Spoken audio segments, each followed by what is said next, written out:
Question of the Week from the Naked Scientists.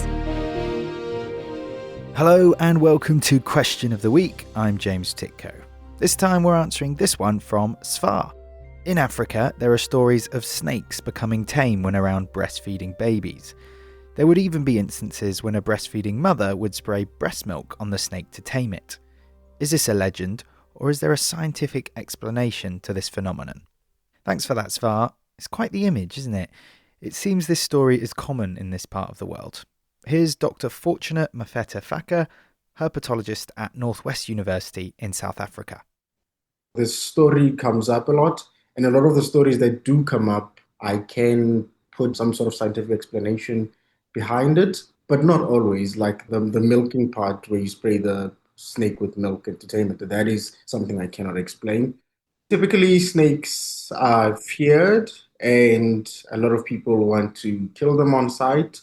That creates a problem because the snake, if cornered, it will defend itself, and that usually ends up in a snake bite. And if it's a venomous snake, then we have a lot of problems. This is something we learn from childhood. Snakes are dangerous, but as you interact with herpetologists and people who are happy to share what they know about snakes, the perception sort of changes, and people now know that actually if you leave a snake alone, the chance of it biting you becomes really, really low. Biologically speaking, there's nothing to suggest snakes would or would not be attracted to milk. As reptiles, they can't consume it. So what's going on here? Here's Dr. Angela Julian, coordinator of amphibian reptile groups of the UK. Snakes are attracted to houses because you get rodents, and snakes like to prey on rodents. So I think it's more likely that they happen to be there because there's a ready supply of food, shelter, cool places to maintain their body temperature. And the breast milk is entirely incidental. Obviously, there are venomous snakes in Africa, and particularly puff adder can be found around homesteads. Also black mamba. They often live alongside people for a long time, and people are unaware of this. If there is an interaction, often it's very negative for the snake, I should say. In reality, unless an animal is provoked, or in the case of the puff adder, usually stepped on, it's not going to put itself out of its way to attack somebody.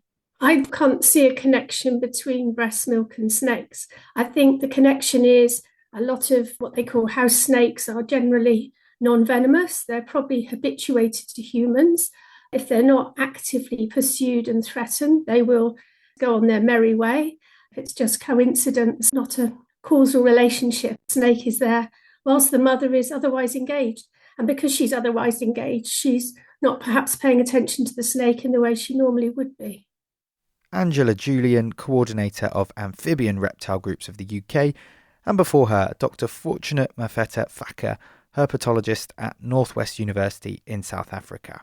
Svar, it seems you're not alone in having heard tales of snakes seemingly entranced by mothers feeding their babies. While there's nothing specific about milk that would play a part in interactions between people and snakes, it might be that our preconceived notions of danger mean we seek explanations for the naturally non-aggressive behaviour of these reptiles. Thanks for sending that one in. Next time on Question of the Week, we're answering this from Trent. Autumn has arrived here in northern Canada where I live. And, like the future, it doesn't appear to be distributed evenly. I'll spot one yellow leaf on a green branch, a yellow branch on a green tree, or a single yellow tree in a forest. Question is this variation due to something in the trees or micro variations in temperature or other weather patterns? Thanks.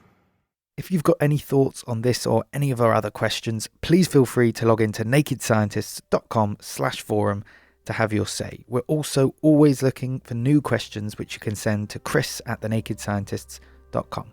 That's all for now. Thanks for listening. I'm James Titko, and we hope you'll join us next time on Question of the Week. Question of the Week is part of the Naked Scientists podcast. Look us up online at nakedscientists.com.